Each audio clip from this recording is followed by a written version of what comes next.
But when you don't concede goals like they don't, I mean, No. I think they've conceded about an average of half a goal per game under Tuchel.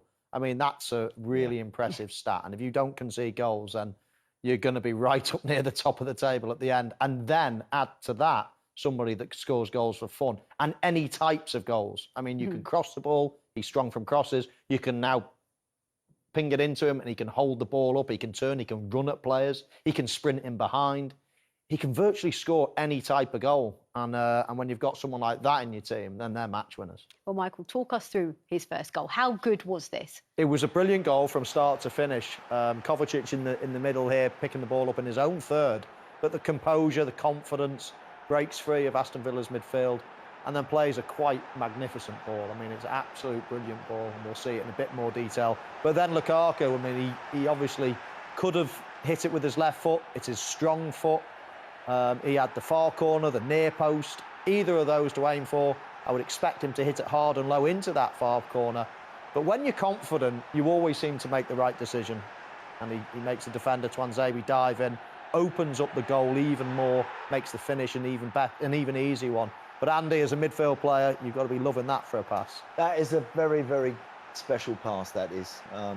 Again, from an underrated player, I think, Mateo Kovacic. I thought under Frank Lampard he played very well at times. Hasn't always been everybody's favourite at the bridge, but I thought today he was excellent. That pass splits that defence wide open, allows Lukaku, it gives him the decision then to either hit it first time or chop back as he does and finish it brilliantly. It's a stunning goal, very difficult to stop. When the best players play at speed like that, they play that accurately.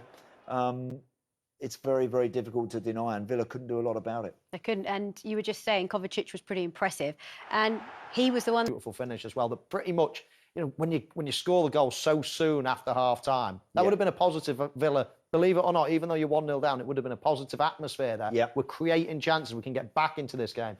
And then after 3 minutes, 4 minutes in the second half, it's all over. He does that, Tyrone Mings. He has his concentration. It's just a lapse in concentration. You can see the sort of guy he is. He's always committed and he wants others to do well around him. He's always encouraging people to stay on it, to keep concentrating.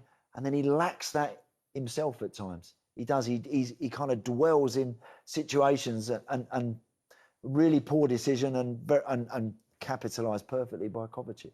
Well, Lukaku wasn't happy to leave it at 2-0, was he? He wasn't, and just following on from what happened to maybe see that a little bit better. I mean, Lukaku doesn't even look. He's just... And I think that's the kind of zone you've been there. You know, the best strikers, they kind of just have this amazing ability to, even if it is stuck under his feet a little bit, to hit the target. And I think that's what we're seeing from this Romelu Lukaku compared to the one that we used to see.